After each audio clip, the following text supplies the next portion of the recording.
Ferguson, first time live, streaming on YouTube. Not probably the second, third time streaming on X on that platform, but this is our first time live. Got my friend Billy Ferguson back with me for our every other Thursday night episode. Billy is you know what, Billy? This is your idea to do this live. You introduce yourself. You go ahead. Tell the live world about Billy Ferguson. All right, Jeff, thank you for that introduction. And yeah, first time doing it live. And, I thought it was important as you and I had spoken about a variety of things in the last couple of months. It would really be exciting to be able to interact live with our folks that are watching and get a review of the live stream chats. We're trying that out tonight. I know that some of our past episodes went over great. We were just talking about that before we went on. So hopefully that we got some folks out there watching. They will maybe have some questions or at least some comments on, do you like what we're doing? Do you not like it? Do you have any recommendations what we can do better? And just to like and get this thing to be educational, informative for folks out there so they better understand the fire, EMS, police, emergency management world that you and I have lived in since we were like 3. Yeah, that's right. Tell for the sake of everyone who's new, who doesn't know your background, Billy, walk us through, give us a little insight of why this is, why you have this this authority and someone I can lean on to ask these hard questions to from the public safety world. Well, Jeff, I started doing this when I was 18 years old, and I'm 62 right now. I joined the local volunteer rescue squad as a junior member, June 4th of 1980. Still remember walking into that building that day and joining up. And at that time, I was in college to be a teacher. And I got into the EMS world and really figured out that was my niche, and was a volunteer there with Franklin County Rescue Squad in Rocky Mount, Virginia for actually 10 years as an active member. I'm still a lifetime member there. And so in 1989, I went to work as a paid paramedic for, at that time it was Ronald Memorial Hospitals, and now it's Carilion Clinic. And I stayed there for 10 months. And in March of 1990, Franklin County Board of Supervisors made the decision to hire 4 paid firefighter paramedics for the county. And fortunately, I was the first one hired. Not that I was any smarter than anybody else, or I just happened to be the lucky one that got the first interview and got the first phone call for the hire. And I stayed with Franklin County until April 1st of this past year. I had 33 and a half years service with them, and decided to move on to other ventures. And, I had some health issues that kind of sped that process up a little bit, but stayed retired about 2 months and got bored, and have started up my own company now dealing with fire, EMS, law enforcement, safety type consulting. I was going to ask you about that, Billy. And that's what I wanted to start us out with. All the things that you learned. And one of the things that I enjoy working with myself involved in public safety, I can tally my years up through training, post law enforcement. I can tally up almost 20 just training, but the last 5 or so of that was just me training with the fire department stuff. One of the things that I tell, and I got a few people that I work with that I mentor, and one of the things that I really helped them focus when I first exited out of public safety and went into the business, just trying to find my way, was I didn't know how to transfer skills that I learned in public safety to the business world. And so that's something that I've been kind of working with you on. It's kind of bookending you on just looking at your stuff and coaching you. So talk about what your business does. Well, and Jeff, that's a good point, a good question, and I appreciate you bringing it up because, I've had some dialogue with you on that, and I've also had some quiet moments to myself on that, and I think I'm getting there and I'm figuring that out. But what Ferguson Safety Solutions does is we offer training and consultation to not only fire and EMS and emergency management, or first responders, I guess is a good way to wrap that up, but also the private sector. I recently completed a program with a local 501c3. It had 3 different sites. They had one in Franklin County, 2 in Patrick County. So I worked on them with development of their emergency action plans, which is required for any employer that has over 10 employees. So I helped develop their document. I also recently just finished a OSHA 1910-120 program, which is in the private sector is known as HAZWOPER.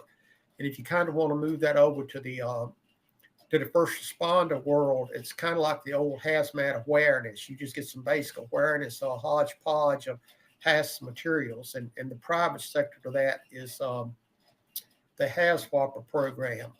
I got a recent contract this week. I'll be going out to Richmond actually in 2 weeks to do a 3-day program for 5 hospitals in the Richmond area dealing with 1910-120. And I've had a working relationship with them for before I got Ferguson Safety Solutions, but they've contacted me and I'm going out to do those. And I've also, matter of fact, just sent a contract out tonight to get signed from another jurisdiction to update their emergency action plan. So I'll be updating their emergency action plan. So really what we do is, anything that we can tie in to the fire and EMS world. But you taught me a little bit about it, and I kind of reflected back about how that I've made the same statements in dealing with medicine or on the fire side that you made to me. You made a statement to me, that you've got to quit thinking about or stop always just pigeonholing yourself into the fire and EMS world, that it really doesn't matter whether you're doing a hazmat talk to the Roanoke City Fire Department or you're doing one to IBM. It's all the same basically thing. And I got to thinking about when I would teach advanced life support classes in my EMS life, that I remember this distinct one time about we were going through drug calculations and drug dosages, and we had been studying just on, let's just say we've been studying drug A, and I asked the student to draw me up 4 milligrams of drug A. Well, when test time come, I asked them to draw me up 4 milligrams of drug B, and that just threw them out in space. It's like, well, I don't know how. I'm like, well, the math is the same whether you're using drug A, drug B, or drug D, and the same thing. It's kind of like you're saying with I retired as chief of the department, and is you're leading folks or managing folks or educating folks. It's all the same. The names change, but we might be out fighting fire, or we might be dealing with and I'll use electricity as an example. It's kind of like, you got your water, you got your electricity, you got lines, you got fire hose, and you got a pump and a generating station. It's all the same thing. Your body's the same way. Your body has a heart, which is the pump on a fire truck. Your body has vessels, which is the hose on a fire truck. Your body pumps out blood while the fire truck pumps out water. So it does just those little crude analogies that I think we can use that show it is. I don't want to say it's easy, but it can be done, transferred from the first responder segment into the private world. Now I don't expect to go into the private world and teach him the therapeutic effects of morphine, but they could go into the private world and talk about managing people. How do you manage volunteers? How do you increase, my agency bill for service? So what do you do to increase your revenue there? I've done that for several departments in Virginia, Maryland, Tennessee, and stuff. Just going out for private organizations and what can you do to make more money, to make more dollars. That's also important to keep an organization going. So that's where I'm working at right now. With your help, is to kind of broaden my horizon to encompass a lot more folks and not just first responders. Yeah. I see, and folks, here's an example of some of the things I may help Billy on. Billy spent 40 years talking the same language, working inside the same type atmosphere. And what happens to us is we become, it's like a trucker with a CB. You become very industry termed. You become very, in public safety, it's nothing for us to say 10 forward. Everybody understands what that means in most cases. But we have little sayings or we have little nuances. Like Billy rings off OSHA, the 1031s and all the numbers that go with it. Billy put up a post. I watch his post when he puts up something. He's like, you need CPO, you need this emergency action plan or whatever. And he had put it up, and I was like, and I messaged him. I was like, Billy, tell them why. Tell them why they need it because they don't know, and then explain it on a way that they understand. And some of my mentoring for you is just helping you talk like the person over here in the corporate world is going to understand what you're saying. That's it. Your messaging and your efforts and all that stuff is good. Is it's all there. But when Johnny at IBM is scrolling and he sees that and he's like, yeah, I don't even understand what that means. When he sees you need to have an emergency action plan and this is why you 10 or more employees or whatever, and then he's like, wait a minute, I heard this came up in a meeting or hang on, boss. And I've stumbled across things in business the same way. So a lot of times what I'll tell you, and you touched on something there too, the training side, but you touched on the leadership side, Billy. And that's, and you and I have talked about that a lot is you can't go through, how many years was you the captain? When you started in 89, you got hired in, or 89, you're a Korean. 10 months later, so 1990ish, you're in a leadership role in Right. Franklin County. You can't go from 1990 until 2023, 24 and not have experienced some significant incidents, whether it involves communication failure, the communication wins, life, death, allocation of resources, hiring, firing, all the things that you went through. You had to experience a boatload just in a leadership capacity. So when you look at that, that's something else. Even I've tell a lot of police officers and firefighters, police officers especially, if you can go through a 15-20 week, in state police I think it's 30 some weeks, but if you can go through a 15-20 week basic academy and get through that, then you're you're ready for that job. And you're also not that your leadership and all the skills that you develop during that time is starting to come together. So it creates this whole atmosphere to where it gives you these, you learn these abilities and they become somewhat natural. And if you have natural abilities, those academies and this experience pulls those out. And when you transfer that, this is the lesson in the fire service, police service, public safety. This is how it applies to business. Um, that's another avenue that I think that is waiting for you. And you and I have talked a little bit about some of your larger scenes. Um, how do you feel about that?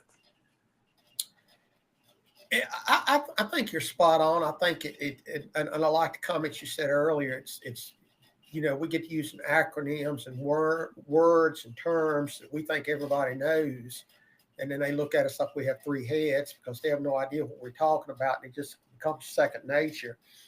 And I think that there is opportunity there, exactly like you said, and I'm gradually feeling that and moving that out.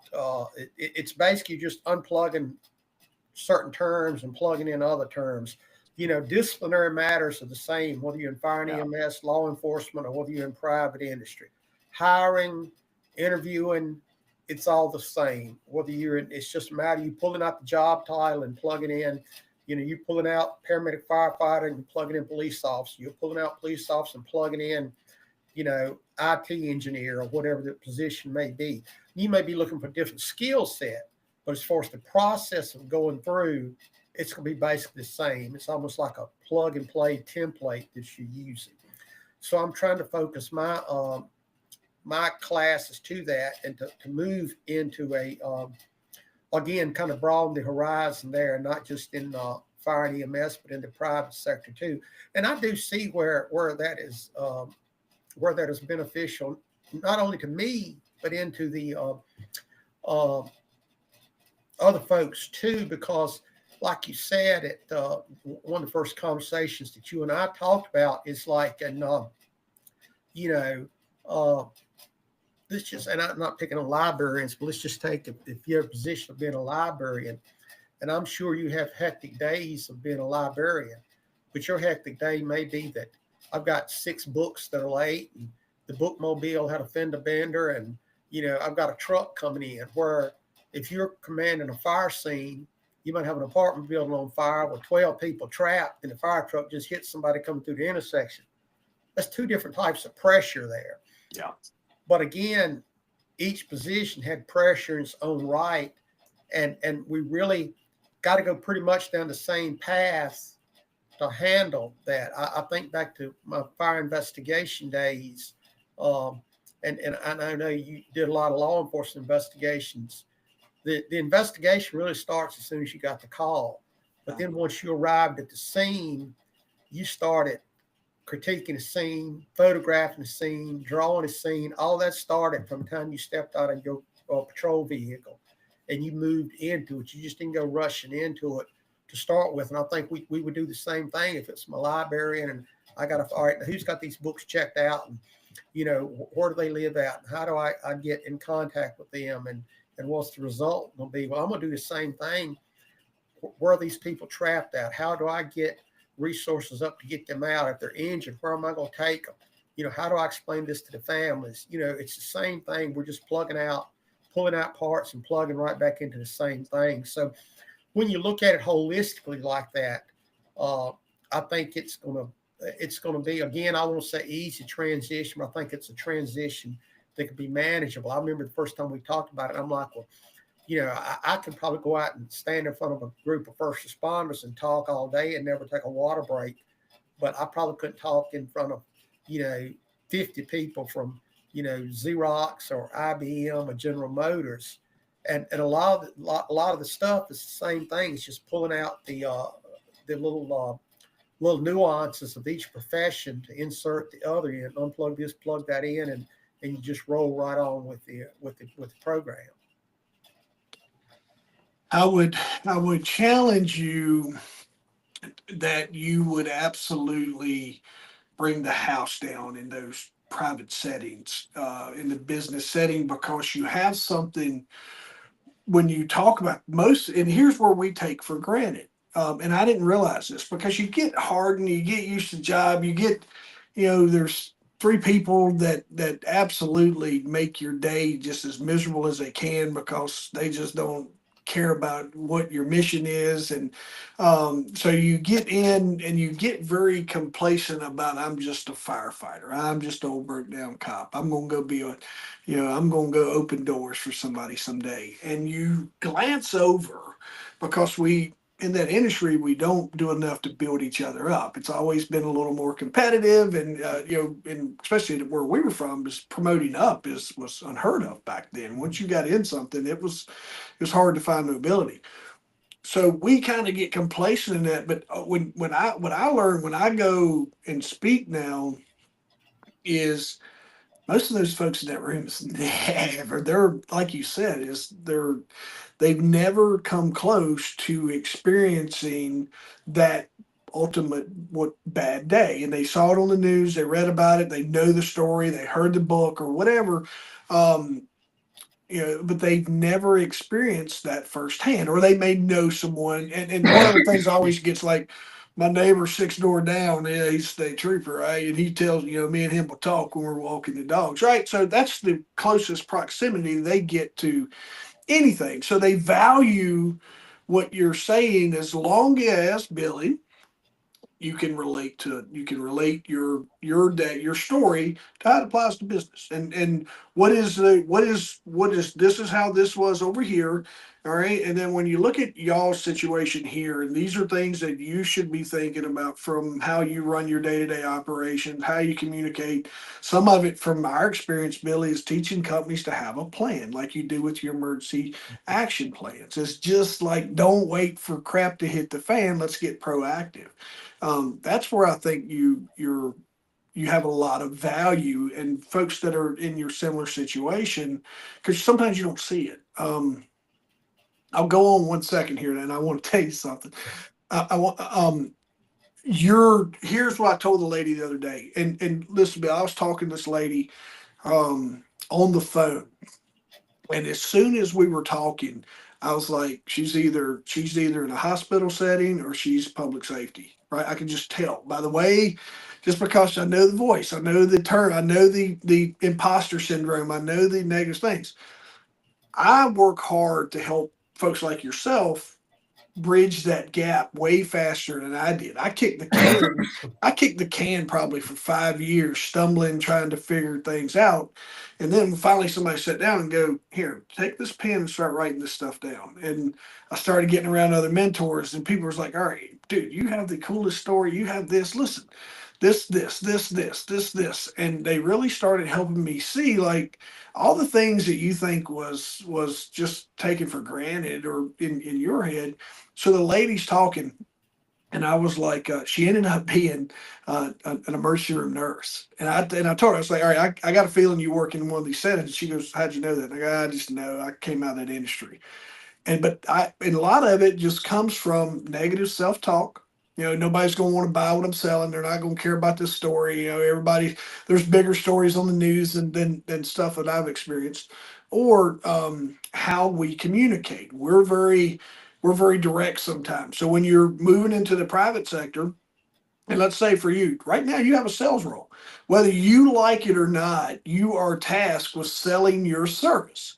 It's easy for you to say you're going to push back and you're going to say, Jeff, I'm not a salesperson. I never sell anything in my life. You sell it all the time, just because you know that this is important and it's value. But as soon as I tell you you're a salesperson, you're like, whoa, hold on now, because of just how we're trained and how our mentality is, right? So I think some of that too is part of the things that I've watched you just in our conversations, just in our stuff, is how you've moved through that.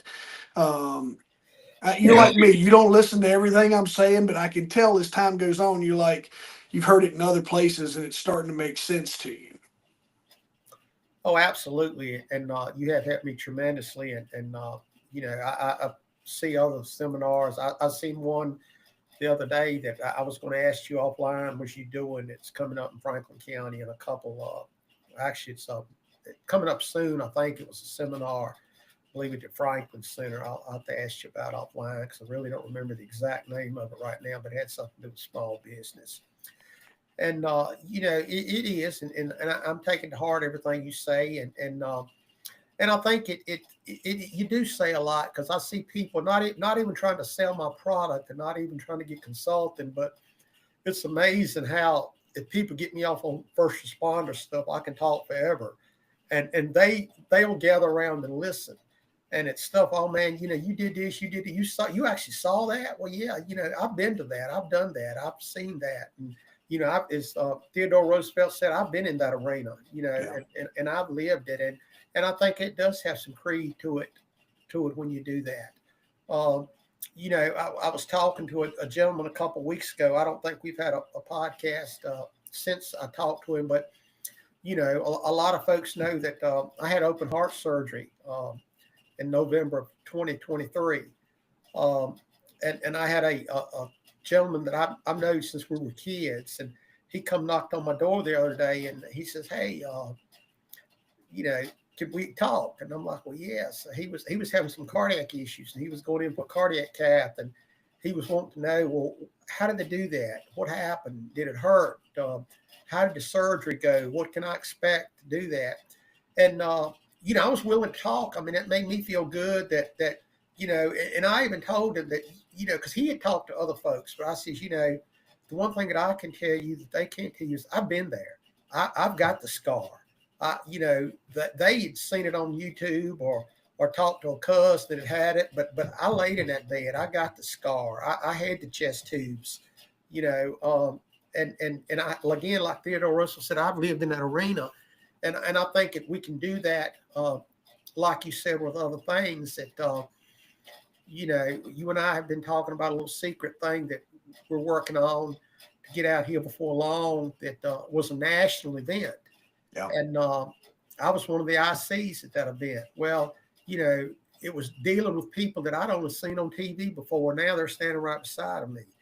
You know, how do you do that? And I had to go from dealing with, you know, Joe down at the local radio station to dealing with Fox reporters and NBC reporters, and I mean, all that was in a span of 8 to 10 hours Yeah. that happened. So, you know, again, it's you know, almost reflex memory. It's just what do we know and how do we handle it? Let's just move to it. So it is helping a lot, and I do see the connectivity there between, you know, all these disciplines that you're doing, whether first responder, whether private industry, whether nonprofits.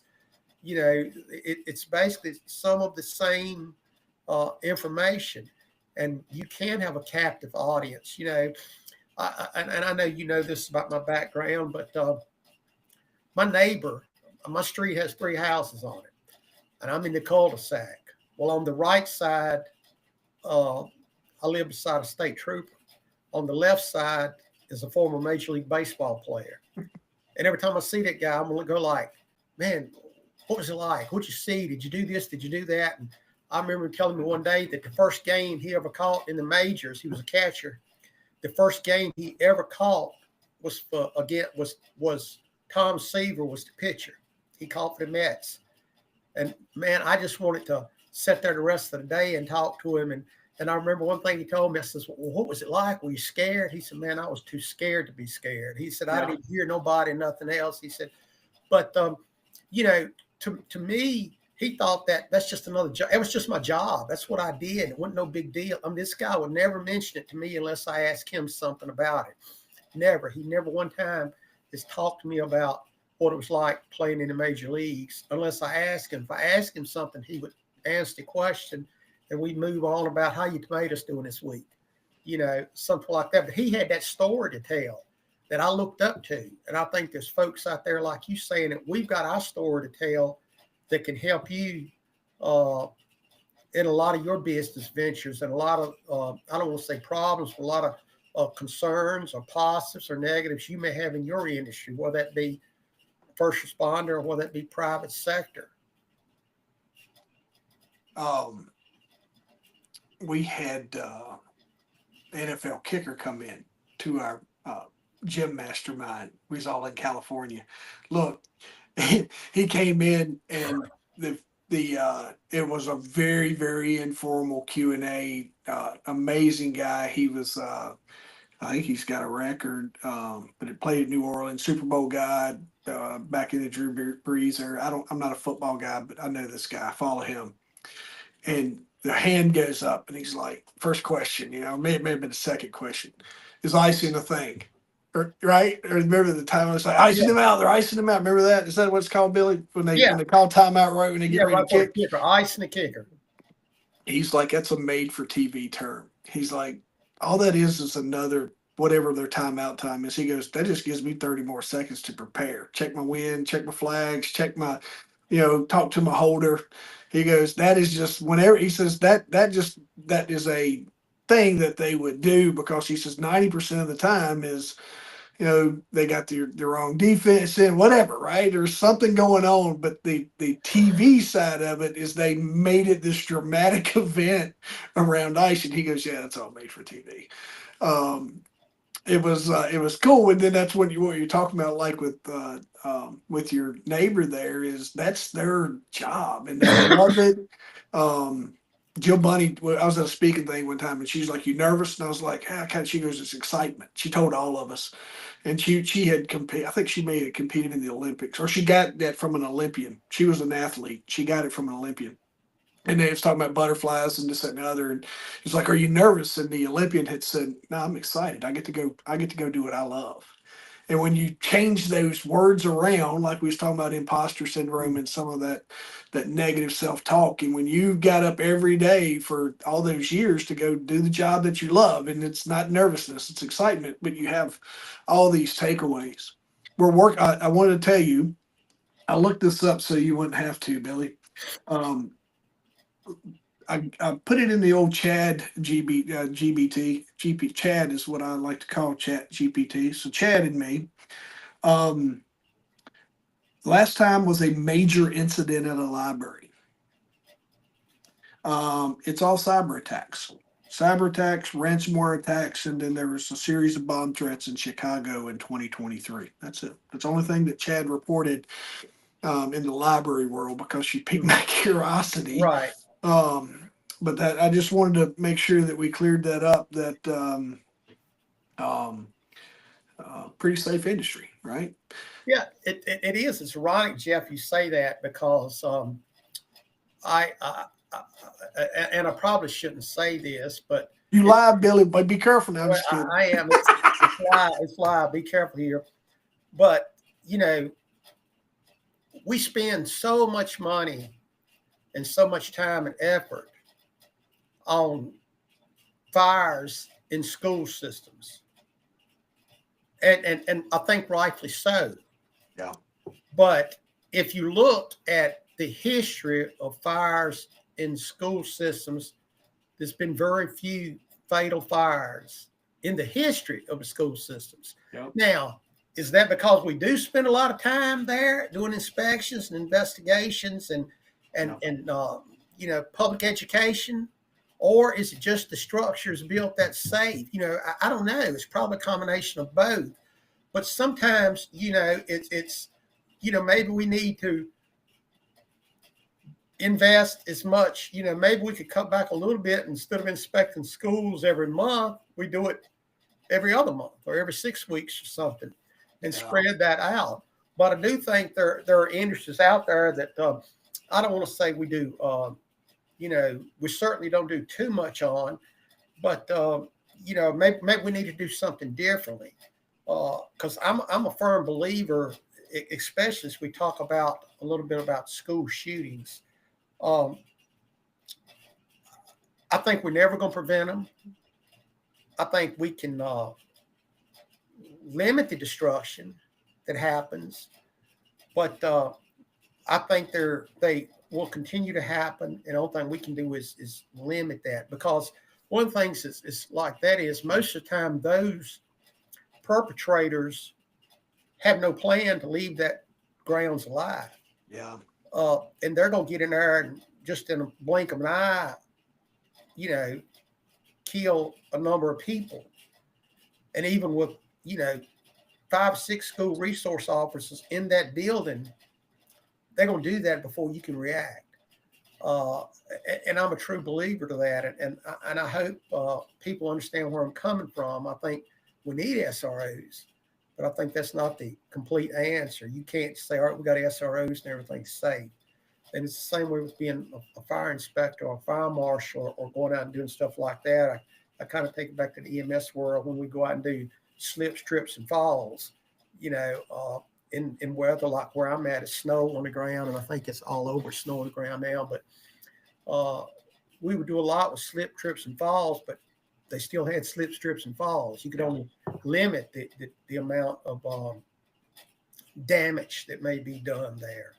One of the things that I cringe now when I hear, and I know I'm running down a rabbit hole, but when we have these school shootings and the TV's there, where's everybody at? They outside, you know. So what's going to happen one day when there's a school shooter and there's a secondary shooter outside, and when the folks are brought outside, now they're in the total open. Do I have the answers on how to fix that? Absolutely not. But I think it's certainly something that, going back to what we've talked about 3 different times, is emergency planning. Yeah. Is there a better way to do that? You know, than to bring them out, you know, out now. They went in there and open it. And, you know, a lot of this stuff, you think back about the Atlanta bombings back in the 90s, you know, they would be 3 or 4 different devices that would go off like 30 minutes apart. Well, imagine something like that in a not necessarily a school shooting, but any large event shooting. You know, the one that we talked about, New Orleans, was an example. That guy that was neutralized down there had put down some IEDs, and for whatever reason, to my knowledge, they didn't detonate. Well, that must have been a miscalculation on his part. But imagine if now the first responders there, they're going to detonate and do, you know, exponential damage there. So again, it revolves back to your planning and being proactive versus reactive. And I think that we could sit there and talk really a lot about that, because I think that it's important that every scene, or really, you know, Jeff, everything you do in life, you've got to have a plan for. You know, we're sitting here talking about planning for emergency events, which is our forte, and it's a world you and I live in. But I know you was an entrepreneur into gym ownership and stuff. And when you decided you wanted to go that way, you know, you had to pick the right location, you had to pick the right staff, you had to pick the right finance, and you had to all that stuff. My insurance, there was a lot of work that was behind the scenes, and I'll kind of correlate that to the music industry. I went to this concert one time, and it was a guy that they were promoting as up and coming in country music, the latest greatest sensation, whatever it was. And he had top #1 records. He kind of laughed when he got out and said, "Yeah, I've been up and coming for 20 years." Yeah. You didn't see the work that was done till that. And so like in your gyms, people don't see the work that's there until that grand opening banner goes up. And the same thing with emergency response. You don't see the outcome. You don't. The only thing you do see is the outcome. You don't see all the planning that went into that. And I read a quote one time, and I believe it was a Chicago fire chief said it. A lot of your departments wanted to train like a 3-ring circus, but what the public wanted you to show up was like a United States Marines. Yep. You know, you can't train like a circus and show up like a Marines. You've got to do one or the other. And I think, again, that's the same way of private business. If we're going to practice our emergency plans, then we've got to draft, and we got to write them, we got to practice them. You know, we talked about a couple weeks ago. You know, you got to communicate them, you got to have coordination. You know, you got to have execution, and we got to have a little luck in there. But it's still, I still think it's the same no matter what environment we're in. You touched on it, and I had my friend Chad do some research for us, because I was looking for 3 key points to revisit New Orleans and LA. And we talked about preparedness, and you're teeing me up here at the right time. So I wanted to ask you this. So I had 3 things I was going to tell you. We'll go back to New Orleans, and this is generated from AI, and it quotes. It is sourcing national news, so mainstream media. The Guardian and AP News is the two main sources on this feed. The first on New Orleans, one of the criticisms, Billy, at the time of attack, the head of the FBI New Orleans field office was on vacation. Although it didn't affect their response, you mentioned, and I'm with you. Is now this is New Year's is one major event that's taken place in New Orleans. It's one of 3 events that's taken place there, and I know it. I'm a dad, right? I understand vacations get planned and all those things, but there's some criticism headed to the just an absence of leadership there. What's your thoughts on that? Well, I think that I think you're spot on. I think is the leaders, you know, are responsible for the ship. The captain's always responsible for the ship, and I think the leaders should identify these large potential targets, and they ought to have been there. And I know these larger cities, they have large events every day, but I can rattle off 3 or 4 in New Orleans real quick.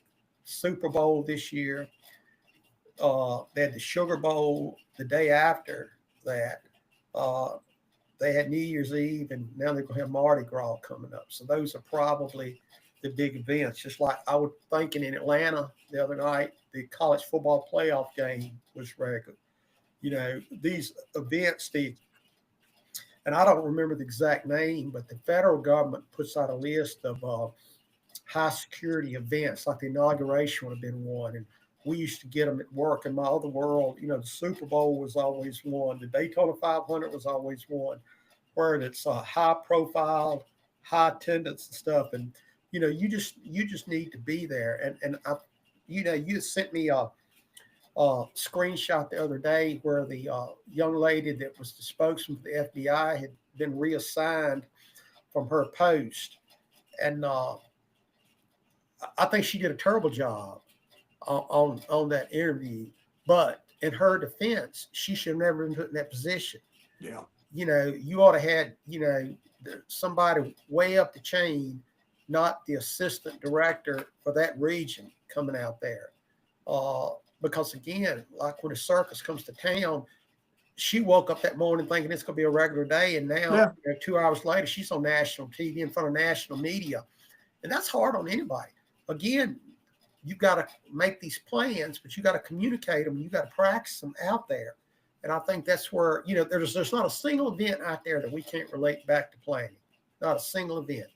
If I'm going to a dumpster fire, or if I'm going to, let's roll this into the private sector, Jeff.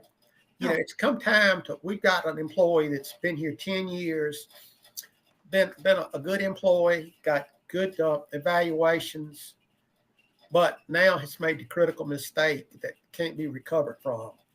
And we got to, part ways with this person. Well, that's tough. I mean, so I'm not just going to call that guy into the office and say, you're fired. We got to have a plan here. How are we going to broach this? Do we do it at the office? Do we go to HR? Do we go somewhere else? And I guess I have these PTSD moments where I go back into my fire and EMS world. Where's the escape route at? Where, what's going to happen when, things don't go right here? I'm not going to be sitting at my desk with him between me and the door. You've got to look at all that. And I think, again, that's all got to be planned out.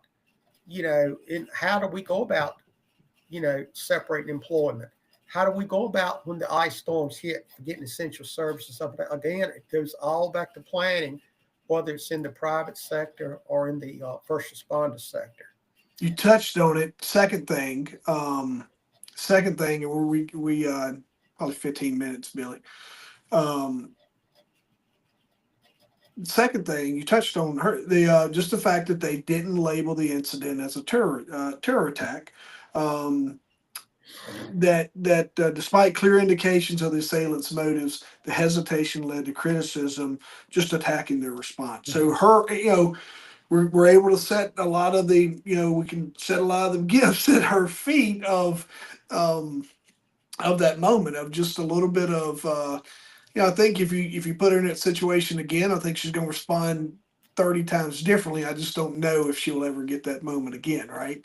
And then the leadership side is, I've seen a lot of ineffective leaders leave in the middle of some of those situations because they don't want the black eye if something goes bad, so they'd rather not be there, and they can point fingers and blame. I'm not saying that's the case, but I've watched that happen, and I'm waiting for that to unfold. The last thing on New Orleans, I want to jump down to LA with you real quick. The last thing, and this one was interesting to me, so I'll save it for last, Billy.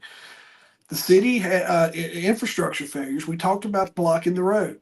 The city had previously acquired heavy steel barriers designed to prevent vehicle attacks.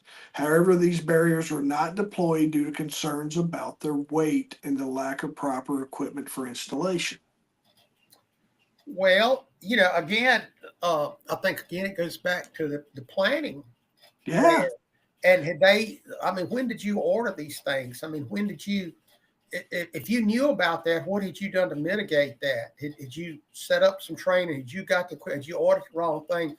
But if you recall, I said the week that we done that, that, I'm sure a city the size of New Orleans, and I'm not being critical of New Orleans, I'm just throwing out some thoughts that I see here. Yeah, yeah. Why couldn't we went down to Public Works and got several, 20 or 25 garbage trucks or heavy duty public works trucks and put across the main thoroughfare there? Now, we couldn't have blocked off the whole city, but we didn't need to. I mean, what was they going to do with the barriers? Block 10 streets or 15 or 20 streets? I'm sure there's other devices. We could have got a fake plastic chain and ran from building to building and had more than what they had. Right, absolutely. Right. We cut their.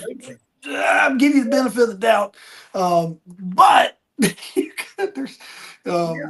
there's so I was going. I meant that kind of took me like it rolls. It rolls into that, man. Of and I think that would be my question. Like, all right, how long have we been sitting on this issue, knowing what we had brewing, type thing? A pivot plan, and not just a pivot plan to say pivot plan. Actually, have a plan like what you mentioned on deploying new assets or resources there.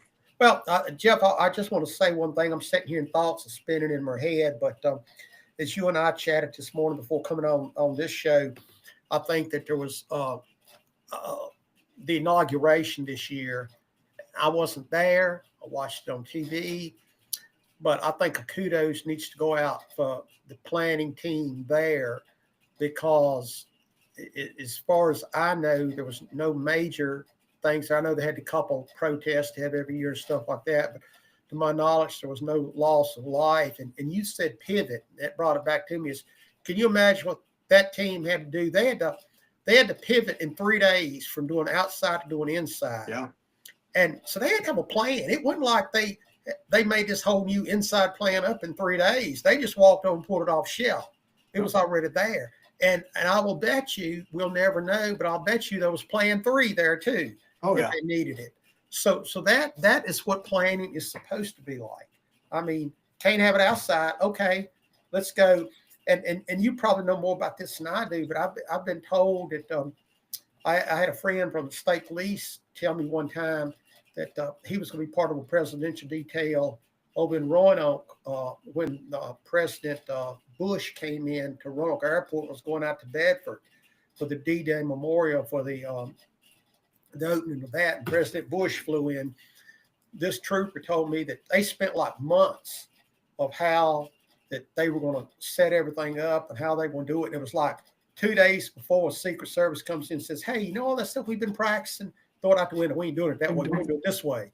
And that part of that is a safety thing. So if there had been leaks that it kind of narrowed down on them. But again, it's planning and preparation that goes into a lot of this stuff. And it's again, you're on the outside, you're looking in, there's a lot of work goes into it. But once you get a great plan, it's just a matter of pulling out parts. The inauguration, they could take that same plan probably and use it if the Super Bowl is ever played in the DC area. They just got to scale it to fit that model. But I think that there was some critical mistakes made in New Orleans. I think there were some critical mistakes made in LA. And let's talk. Let me tell you about a couple of those that Chad pulled up for me because they're interesting. I give a lot of people the benefit of the doubt, but now, like I told you the other day, let's 2 weeks ago, it's like, Billy, the facts are still coming out. I don't want to be too critical here, but you teed me up here, and this is one thing that I think that gets, when you go work for the government, when you get elected, or when you go work for the government, the private sector is one thing. The whole but you're kind of beholden to the citizens of your area and your scrutiny and your oversight. But here's something I wanted to tell you. LA, number one, your whole. I think if you went back and I pulled your best quotes out of all of our episodes, you and I have talked. This is 4 or 5. It's all about planning and preparedness. Planning and preparedness. You repeat that over and over. Number one, resource allocation issues. Critics have pointed out city officials prioritize funding for non-essential programs over essential services like the fire department. This misallocation of resources contributed to inadequate emergency response capabilities of the fire. one of the things I noticed was they had an admin position that was pulling almost $500,000 in a year in salary, within $50,000 or so of the actual fire chief. It seems very heavy there, and it seems very admin heavy. Second thing, I'm gonna give you all three, and then we can wrap in with your comments on them. Ready? Um, just their California's water management policies, um, suggesting that mismanagement exacerbated the wildfire crisis, and that's coming from the federal government, kind of criticizing how they managed that. And the last thing, and I want to add one more, was delayed preventive measures. Billy talks about preparedness. Reports indicate that bureaucratic hurdles and delayed implementation of safety measures, such as brush clearance, updating wildfire hazard maps, contributed to the severity of the fires. And the last thing, Billy, when you get into the bureaucracy side of that, Oregon sent fire trucks to help, and they had to be stopped to make sure that they would pass their emissions. Let me ask you this, Billy. You had a heart attack. You want me to come? Do you want me to drive an electric car or gas powered car, helicopter? Let me ask you, do you care? Do you want me to wear Asics shoes when I come in to do CPR in your chest? You just want me to get there and do CPR? I just want to get there and know what you're doing when you Yeah. get there. I think that's one of the most Sometimes we gotta overlook knuckleheaded stuff because there's a greater cause here. Can you let me tell you this? I'm a couch turnover, and I've grown up. I learned how to adult, Billy. But I can't imagine. say it ain't so. Say it ain't so, man. I can't imagine. Listen, I can't imagine me getting to the Bedford County line. Um, in one of our trucks back in the day, and the county administrator standing there saying, "All right, pull in right here, Jeff. I need to make sure you got, the right amount of air pressure in your tires before you come into Bedford." I would have lost it. Well, Jeff, just think about that now. Of all the things, and I had read that, and if that is true, that's the most asinine statement I've ever heard in my world. Because what you think was going to do the most harm to the environment, those 60 fire trucks, or that 20,000 acre fire that's burning, that product it's putting off ain't going to do harm to the environment. You mentioned the one hire that was making almost $500,000. That's an entire engine company right there that could have been there. Sometimes your departments are too top heavy. Do you really need, 16 chiefs and 9 Indians? Yeah. I don't think so. And I think that's what we do sometimes. We try to have all this office personnel and office staff that are beneficial, and you do need them, but you've always got to have more Indians.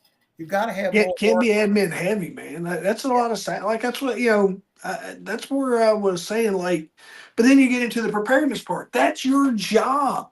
Mhm. It's your job, Billy, to make sure there's water in that reservoir. You make $750,000 a year. Let me tell you what. You got one job: make sure there's water in that reservoir. That's it. And let me spin this again to the private sector, Jay. Let me tell you a little bit something here. That in the United States, if we have a company and sales start going down, who is the first people let go? Admin's probably gonna hit the road. Well, a lot of I'm times, gonna keep my sales. I'm gonna keep my salespeople. I'm gonna keep my salespeople. I'm gonna trim my admin, but then I'm gonna have to trim at the top. but you are in that world, so it was maybe an unfair question. But most of your businesses, it's the last person hired. Yeah, true. Yeah. They All go, right, now listen. If it's an they ace, go let me cut tell you the this. last person hired. My Last last person hired, though, Billy, is my best salesperson. I gotta keep. and it's not only that. If I own a car dealership, and my car sales start going down, I'm gonna get rid of and I'm saying most of America's thinking is we're gonna get rid of the last people that were hired. Well, in Japan, it's done a little bit differently. They're gonna get rid of, like you said, they're gonna get rid of the executives, because it doesn't matter how many executives you have. Them cars ain't getting sold. Yeah. Ain't none of us gonna have a job. you know, In the private sector, Billy, and this is something, and I've been in some meetings here and I get ruffled. In the private sector, when revenues go down, operating cost has to mirror that. You can't continue to, if your revenues drop, you can't continue to operate up here. You're just going to bankrupt the company. The government is the only place where we can, because listen, if my revenues go down and I try to raise my prices, guess what? That means more people ain't coming in my door. The government is one of the only agencies when the revenues go down, they try to raise their taxes and offset of that, and we have to deal with it. You very seldom see a lot of trimming inside. But I think when you look at just, if you go to basic business model, revenue down, your operational cost has to mirror that. And but there's, we'll see how that plays out. I was reading it, and like you said, I had messaged you. But when we talk, a lot of our conversations is centered around preparedness, and some of those, and we brought this up 2 weeks ago. Man, I'll tell you what, if there's any place in the world that needs to be ready for a significant fire, because they happen all the time, it's California. It's this Absolutely. area, right? Absolutely. It's like it's no different than the stuff that we plan for in our area that's reoccurring. Things like here, we're snow. We might go 2 years and not get snow, but we got salt, we got bright, we got all the things we knew. We got the right plows, we got everything we need. They might sit dormant for 2 or 3 years, but we got that plan in place to roll them out. And it just seems like there's a lot of people. We threw more money and we threw more bodies that were not solving the problem. I think is probably what we're going to see here. Well, that and we get caught up in the politics, the latest greatest buzzwords, and everything that come out there. And I hate to keep going back to preparedness, but I think that if you can fix one thing, that's going to be the where your focus needs to be on is preparedness, because you've got to be able to mitigate the emergency. And I know we've got a hard stop here coming up, but just Billy, when you talk about that, all right, here it goes. Listen, I take this down to my kids playing ball. They'll be on the thing, like when one of the things I was watching, kid gets on shortstop, he gets the ball hit to him, and he freezes. Why did he freeze? Because I did a poor job of telling him, helping him have a plan of what to do when he gets the ball. Everybody's worried about what, hey, I need to be here, need to be there. But sometimes they don't know what to do when they get the ball. So we started this thing in our little league is have a plan. Whether it was the coaches, when we got the kids together, you're playing, what's your plan? Runner on first, runner on second, no runners on. What's your plan? Tell me your plan. And when they would leave the dugout, every one of them have a plan. What's your plan? Be ready. You got you right. So it starts there for me, and I mentor businesses and folks like yourself or whoever all the time on just have a plan. Don't go to bed, disorganized. Go to bed knowing the first three things you're going to accomplish in the morning. That way, when you wake up, you got a clear vision. You're ready to go execute on those first three things that you need to get done. Have a plan. I think we all get complacent. I'm just as guilty as everyone else. But man, I tell you, when things like this happen, it really makes me evaluate just how I plan and what our plan is, um, and then helps me dial in my clients. Like hey, we need let's revisit this and the stuff that you're doing, and just mentoring businesses and helping them with their EAP plans or their emergency action plans, all those things like that. It's a really good time to visit those, and we do that when something bad happens, Gerald. Don't wait this time. Do it now. absolutely. Jeff, I don't know if what time we have, but if I could leave with a closing note, and I Yeah. don't You know go ahead. where You it right there, you walk us off, Billy. is that I want to reflect back to the North Carolina instance there, one of our first podcasts is always remember with any emergency, it's your emergency. It's not the states, it's not the federal governments, it is your emergency. And you got to be prepared. And a lot of people have this false sense of security that if a tornado comes through my neighborhood, in 3 days, FEMA's going to be here with a brand new house and set it up. That's not the way the world works in real life. You've got to be responsible for that. All the emergencies are local emergencies. And that goes back to what we're saying. California was not ready. New Orleans was, as a jurisdiction, New Orleans was not ready. Los Angeles County was not ready. And North Carolina was not ready. Now we're talking very rural North Carolina versus two major urban areas, but they were not ready for those events that would come through. Not being critical, I would doubt that some of those events could come through my area and we would be ready. But always, you need to do a hazard vulnerability analysis on what's the most likely. The chances of me getting hit by ice storm this year are pretty daggone good. The chances of me getting hit by tsunami, probably not too good. Yep. So I probably don't want to put, a lot of money into tsunami preparation, where I do want to put a lot into ice and snow preparations. But you've got to be there. You got to have that plan. You got to communicate it. You got to coordinate it. You got to execute it, and you got to have a little luck in there. Yeah, a little luck. You mentioned that. Yeah. Yeah, that's a great way to walk us off, folks. If you don't take anything away inside of your business, inside of your life, inside of your day, is have a plan. Figure out some things. Figure out where you're kind of hanging out. For some of you, like Billy said, you might not have. Like I keep a couple cases of water and some hard storage on food here, just because you never know. We rotate that every couple of years. A generator, something where you can, if your power goes out, that's always a big deal. Where we're at is loss of power. It's having a plan for that kind of stuff. Having your medicines together. If you had to get in a car and go now. Or having a plan for where you're going to go, and it might be just means of egress. If you can't stay here in your city or town or wherever you are, just having a little bit of forethought. And now take it back to something simple. Starting a new fitness routine. Pack your gym clothes. Pack your gym clothes and have them sitting by the door, so you can, especially if you're gonna go to the early class, have them laid out. So all you gotta do is get up and put them on. If you're gonna go to the evening class, have your gym stuff already packed and ready to go, so that way it's in the car. That way you don't have to worry about it. Always be, and when you go to bed tonight, think about the main three things you got to do in the morning that'll move the needle in your life, your business, your family, your day, whatever that looks like. If you'll go to bed with those three things and wake up, you'll wake up with clarity, and you'll wake up on point and ready to get stuff done. Sounds good, Jeff. I just want to plug again for Ferguson Safety Solutions. If you want, what's your website, Billy? I'm still setting my website up, but the URL is going to be FergusonSafetySolutions.com. It's going to be the URL, but it's not posted yet.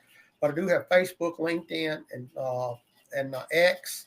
Also have email is william.ferguson@FergusonSafetySolutions.com, or you can get me in my personal email. Why don't you do like Billy? Why don't you just do like Billy at Ferg? That's a lot of typing, Billy. Well, I don't know. Man, think about if I was a kid having to use one of those big red pencils.